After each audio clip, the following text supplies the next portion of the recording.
உடையார் பாகம் 3 126வது அத்தியாயம் தொடர்கிறது. அவர்களுடைய கோபத்தை குறைக்க ஆட்டப்பாட்டம் நடப்பதோடு நமது வீரர்களையும் எச்சரிக்கையாக இருக்க வைக்க வேண்டும்.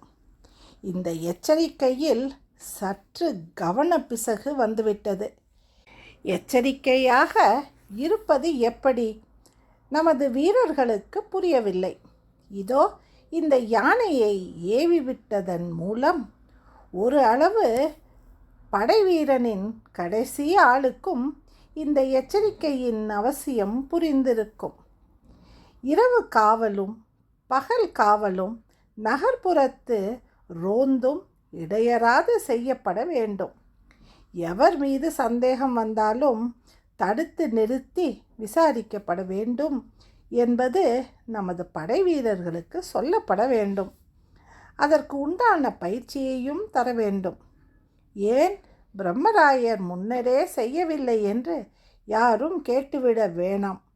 இப்படி செய்ய வேண்டுமென்று ராஜேந்திரா உனக்கு தெரியுமோ? நீ இங்கு இருந்ததால் செய்திருப்பாயா? கொட்டிலில் வீரர்கள் அடைத்து வைப்பது போல் அல்ல இது. கொட்டியில் வீரர்களை வைத்துவிட்டு திசைக்கு 8 வீரர்களை வைத்தால் போதுமானது. இங்கே அப்படி செய்ய முடியாது. அவர்கள் மனம் ஒருமைப்பட்டு இங்கு வேலை செய்தால்தான் இந்த கோயில் கட்ட முடியும். 7 பனை உயரம், 4 பனை உயரத்திற்கு கல் மேலே போய் அந்த கல் தவறி விழுந்தால் என்ன ஆகும்? தவறி விழட்டும் என்று ஒருவன் கல் தூக்கி போனால் நம் கதி என்ன? அவன் மேல் இருக்க நாம் கீழ் இருக்க எந்த நிமிடமும் அவன் கொலைவெறி மிகுந்து கல்லை புரட்டி விடலாம். ஒரு முழம் சதுரமுள்ள ஒரு கல் 4 பனை உயரத்திலிருந்து கீழே விழுந்தால் அது யானையாக இருந்தாலும் விழுந்த க்ஷணத்தில் மரணம் அடையும். அப்போது மனிதனின் கதி என்ன? எனவே சவுக்கால் அடித்தோ கெட்ட வார்த்தைகளை சொல்லியோ அவர்களை வேலை வாங்க முடியாது. அன்பால் அணைத்து இது உன் வேலை, உன்னுடைய பணி, சிவனுடைய காரியம் என்று சொல்லித்தான் கல் தூக்க வைக்க வேண்டும். அவன் கல் தூக்குகின்ற பொழுது நாம் தோள் கொடுத்தால்தான் அவன் சந்தோஷம் அடைவான். பிரம்மராயரும் மூவேந்த வேளாளரும் அருண்மொழியும் இந்த வாக்கியத்திற்கு சூழ் கொட்டினார்கள். எனவே சட்டென்று பிரம்மராயரை குறை சொல்லாதீர்கள். என்ன செய்ய வேண்டும் என்ற விஷயமே நமக்கு மெல்ல மெல்ல பிடிபட்டு கொண்டிருக்கிறது. இந்த ஒரு விஷயத்தை நான் ஆரம்பித்து விட்டேனே தவிர இதற்கு என்னவெல்லாம் இடைஞ்சல் வரும் என்று என்னாலும் அனுமானிக்க முடியாது.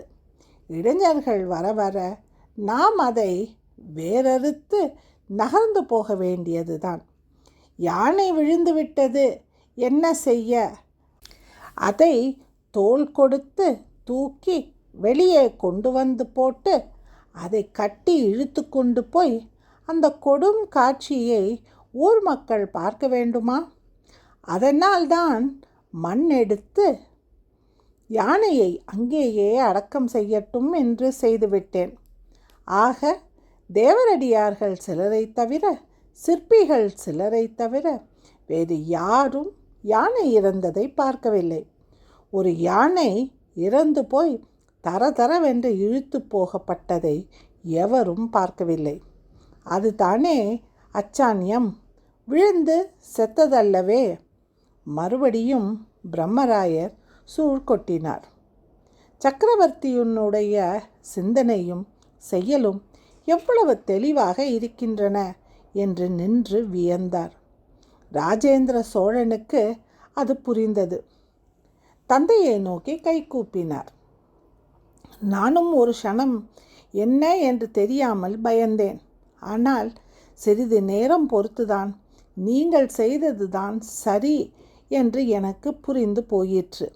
எது செய்திருந்தாலும் அது ரசக்குறைவாகத்தான் போயிருக்கும். அந்த இடத்தில் விழுந்த நேரத்தில் அன்று இரவே புதைக்கப்பட்டு விட்டது. இப்பொழுது என்ன 10 அடி தள்ளி கோபுரம் வரும், அவ்வளவுதானே. ராஜேந்திரர் தந்தையை பாராட்டினார். சக்கரவர்த்தி அவர் அருகே வந்து அவரை கட்டி தழுவி கொண்டார். இதுதானடா புரிந்து கொள்ளுதல். இந்த புரிந்து கொள்ளுதல் நம்மிடையே வந்துவிட்டால் போதும். இந்த வேலை நிச்சயம் முடியும். இந்த புரிந்து கொள்ளுதல் இல்லாததால் நாம் முரண்டுபட்டு கொண்டிருக்கின்றோம்.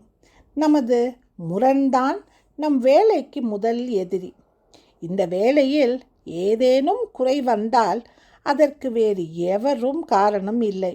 இதோ நமது சபையிலே இருக்கின்ற நாம் தான் காரணம். நீங்கள் எனக்கு அந்நியமாக போனாலொழிய, நீங்கள் என் முதுகில் குத்தினாலொழிய, நீங்கள் என்னை வஞ்சித்தாலொழிய, நான் இந்த வேலையிலிருந்து ஒரு காலும் பின்வாங்க மாட்டேன். சபை பதறி எழுந்தது.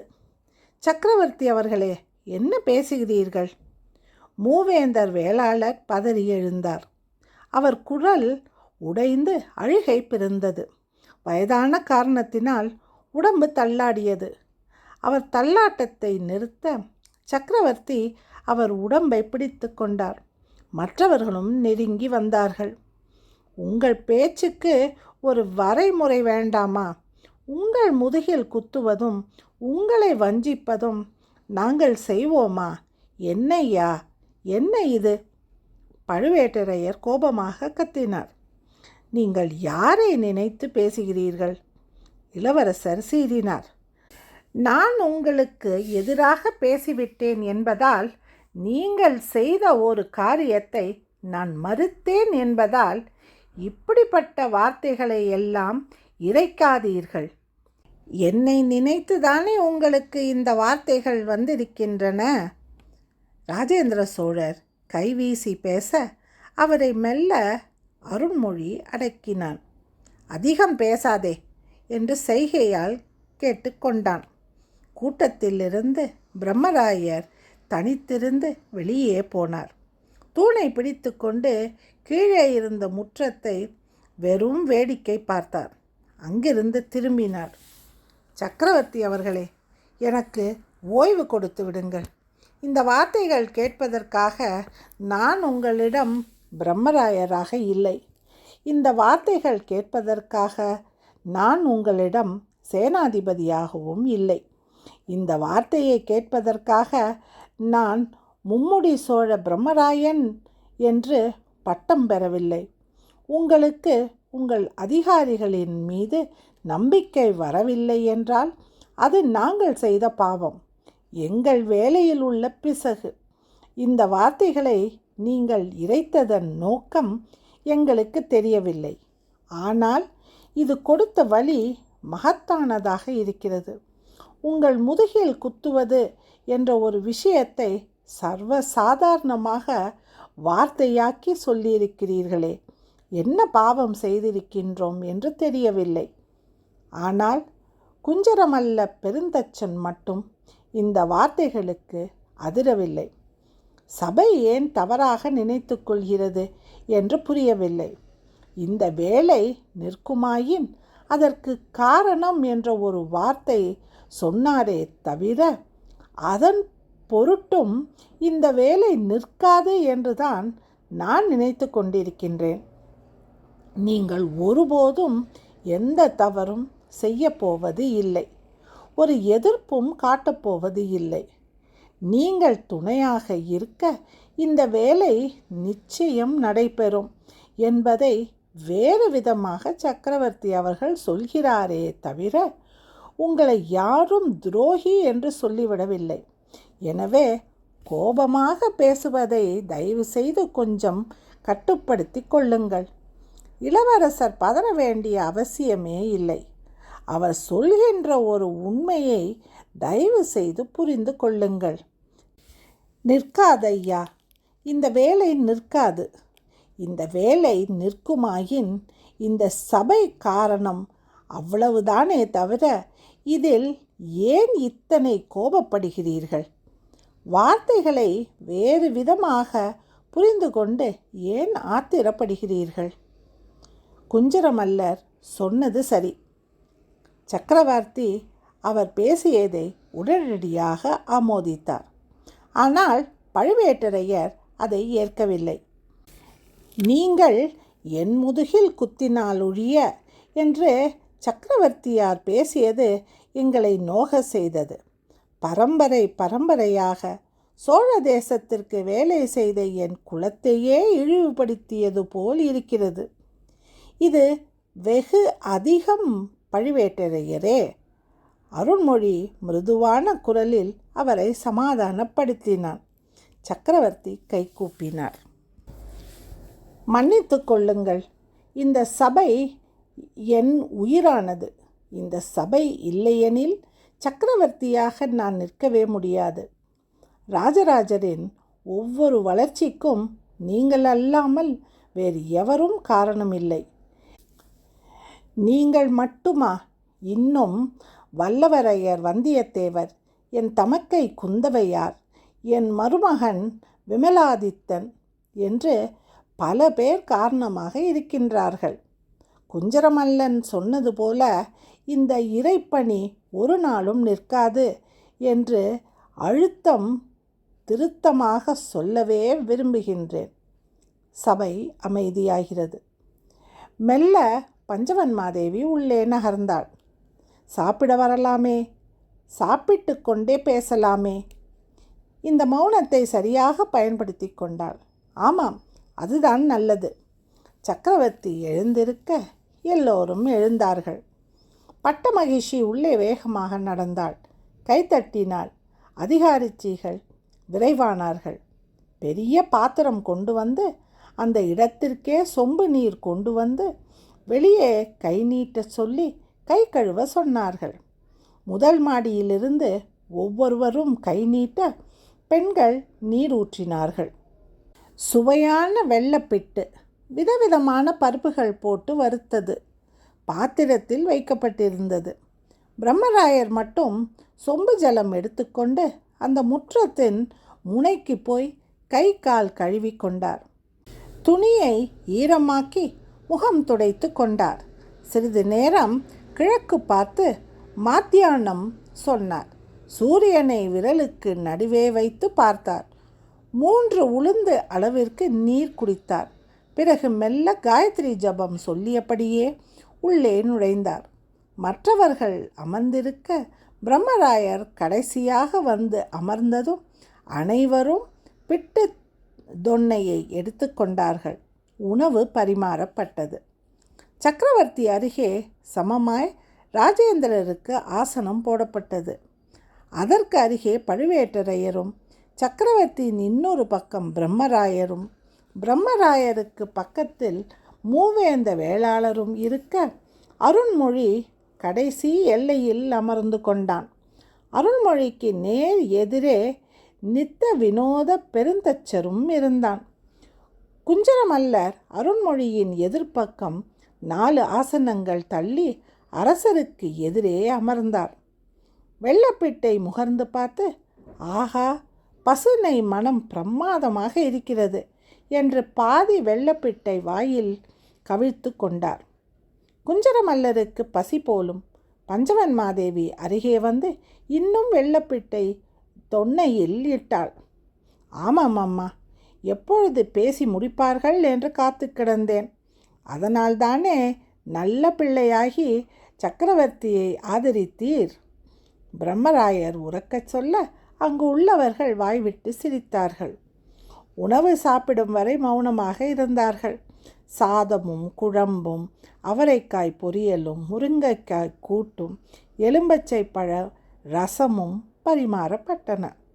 மோர் வேண்டுமென்று குஞ்சரமல்லன் சொல்ல, தயிர் வேண்டுமென்று பிரம்மராயர் கேட்க பணிப்பெண்கள் நாலா பக்கமும் ஓடி ஆடினார்கள். மெல்ல அனைவரும் படிகளின் வழியே இறங்கி கீழே அரச சபைக்கு போனார்கள். பொதுமக்கள் வரக்கூடாத அதே சமயம் அரசாங்க அதிகாரிகள் வந்து உட்கார்ந்து பேசுகின்ற இடமாக அது இருந்தது. நான் ஏன் கோயில் கட்டுகிறேன் என்று உங்களில் யாரும் கேட்கவே இல்லை.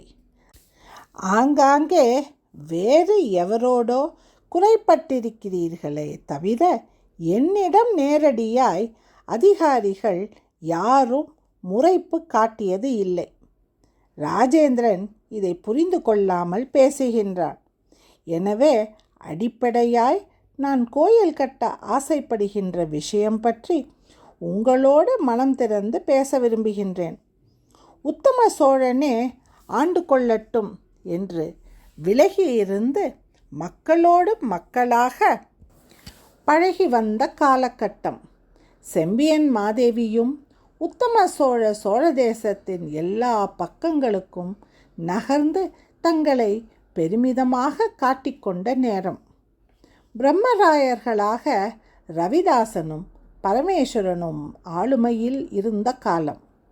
திருவடைமருதூரில் கோயிலை புதுப்பிக்கிறேன் என்று சொல்லி உத்தம சோழன் அங்கு மகாலிங்கம் நிறுவியிருக்கின்றேன் என்றும் எனக்கு தகவல் சொன்னான்.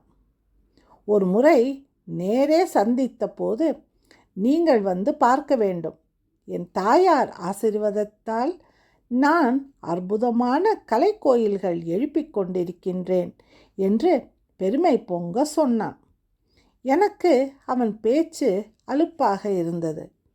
மகாலிங்கம் என்றால் என்ன என்று கேட்டேன். மிகப்பெரிய லிங்கம் என்று சொன்னான். எவ்வளவு பெரியது என்று கேட்டபோது, நேரே வந்து பார்த்து கொள்ளுங்களேன் என்று இருமாப்பாக சொல்லிவிட்டு போனான். நானும் மிகப்பெரிய உயரமாக ஒரு லிங்கம் காட்டப்போகிறான் போல் இருக்கிறது என்று எண்ணினேன்.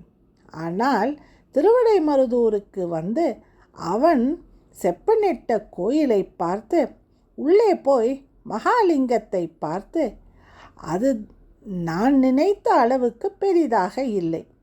அது எனக்கு ஏமாற்றமாக இருந்தது. அடே, இதையா மகாலிங்கம் என்று சொல்கிறாய்? இது மகாலிங்கமாக இருப்பதற்கு காரணம் உயரம் அகலம் அல்ல.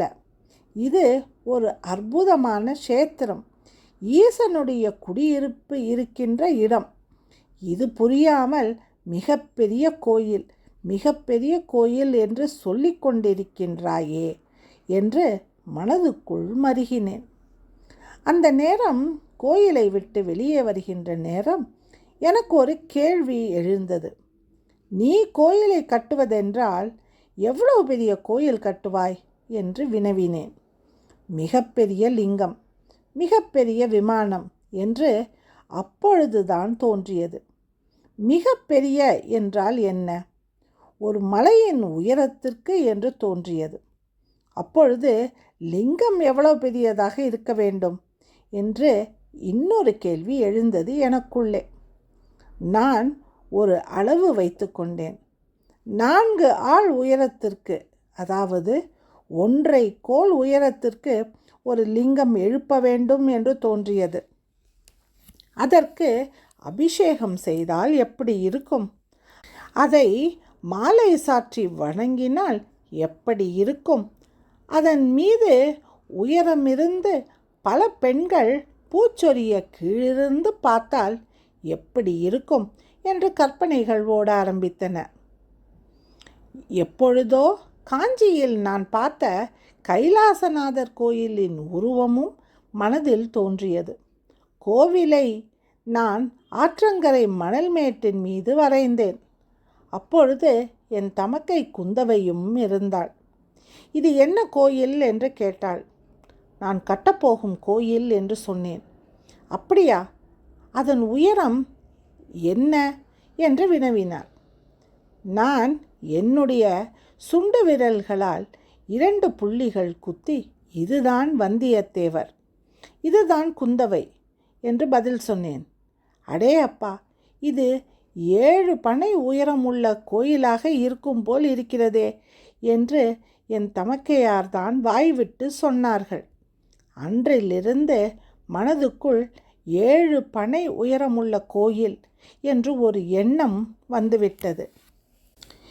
ஏன் கோவில் கட்டிக்கொள்ள வேண்டும்? என்னை கொண்டாடி கொள்வதற்கா? என் வலிமையை காட்டவா? இரவா புகழ் பெறுவதற்கா? சந்திர சூரியர் உள்ளவரையிலும் இருப்பதற்கா? இதெல்லாம் என் கையில் இல்லை. இறைவன் மிக பெரியவன் என்ற எண்ணம் எல்லார் மனதிலும் இருக்க வேண்டும் என்பதற்காக திறந்த வெளியில் மிக உயரமான விமானம் எழுப்பப்படுகிற போது இது பிரம்மாண்டம் என்று சொல்வதற்காக, பாமர மக்கள் மனதில் பதிவதற்காக, தனக்கு ஒரு கட்டிடம் எழுப்ப வேண்டும் என்று தோன்றிற்று. காலம் காலமாக இந்த எண்ணம் நிலைத்து நிற்க வேண்டும் என்பதற்காக இந்த கட்டிடத்தை செங்கல் தளியாக செய்யாமல் கற்றளியாக செய்ய வேண்டும் என்று தோன்றியது. கருங்கல்லுக்கு என்ன செய்வது என்று தமக்கை கேட்டாள். அப்பொழுதே நான் குஞ்சரமல்ல பெருந்தச்சரையும் சந்திக்க நேர்ந்தது. இறைவன் வகுத்த விதி. குஞ்சரமல்லருக்கு அப்போது பெருந்தச்சர் என்றெல்லாம் பெயரில்லை. உத்தம சோழர் காலத்தில் அவருக்கு திருவடைமருதூர் கோயிலை செப்பிடும் வேலையெல்லாம் கிடைக்கவில்லை. மாறாய் அங்கு போய் இவராக சில வேலைகள் செய்து வந்தார். மீண்டும் 126வது அத்தியாயத்தை நாளையும் தொடரலாம். நன்றி, வணக்கம்.